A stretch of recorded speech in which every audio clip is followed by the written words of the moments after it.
பல்கலைக்கழக மானியக் குழு பரிந்துரை செய்த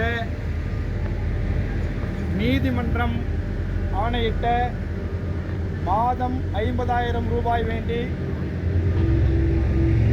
அனைத்து கௌரவ விரிவுரையாளர்களும் வாயில் முழக்க போராட்டம், வகுப்பு புறக்கணித்து உள்ளிருப்பு போராட்டம் போன்ற போராட்டங்களை கடந்த 22ஆம் தேதி முதல் நடத்தி வருகின்றனர்.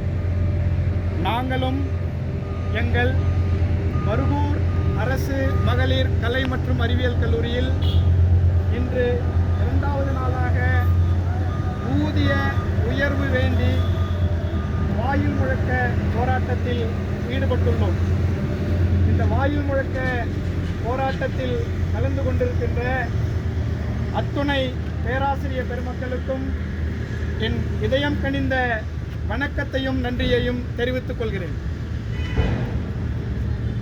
மாண்புமிகு தமிழ்நாடு முதலமைச்சர் ஐயா அவர்கள் தமிழ்நாட்டில் விருப்பு வெறுப்பற்ற எல்லோருக்குமான ஓர் சமத்துவமான ஆட்சியை நடத்தி கொண்டு வருகிறார். முதலமைச்சர் ஐயா அவர்கள் ஏறுகின்ற மேடை தோறும் இது திராவிட மாடல் அரசு, இது திராவிட மாடல் அரசு என்று முழக்கமிட்டு வருகிறார். திராவிட மாடல் அரசு என்றால் எல்லோருக்கும் எல்லாம் கிடைக்கும், நாம் அனைவரும் சமம் என்று மேடைதோறும் முழங்கி விடுகின்றார். மாண்புமிகு தமிழ்நாடு முதலமைச்சர் ஐயா அவர்களே, உங்களிடம் கௌரவ விரிவுரையாளர்களாகிய நாங்கள் ஓர் பணிவான வேண்டுகோளை முன்வைக்கிறோம். திராவிடம் என்றால் நாங்கள் சமத்துவம், சுயமரியாதை என்று புரிந்து கொண்டிருக்கிறோம்.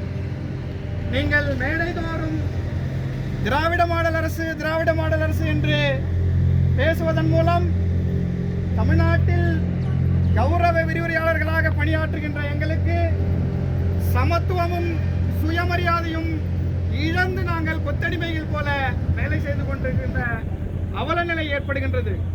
ஆதலால் மரியாதைக்குரிய தமிழ்நாடு முதலமைச்சர் ஐயா அவர்களும், மரியாதைக்குரிய மாண்புமிகு உயர்கல்வித்துறை அமைச்சர் ஐயா அவர்களும், ஏனைய உயர்கல்வித்துறை அதிகாரிகளும் எங்களது பிரச்சனையில் விரைந்து தலையிட்டு பல்கலைக்கழக மானியக் குழு பரிந்துரைத்த நீதிமன்றம் ஆணையிட்ட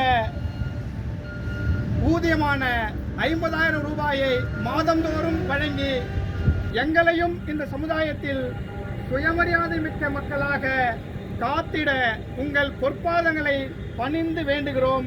நன்றி.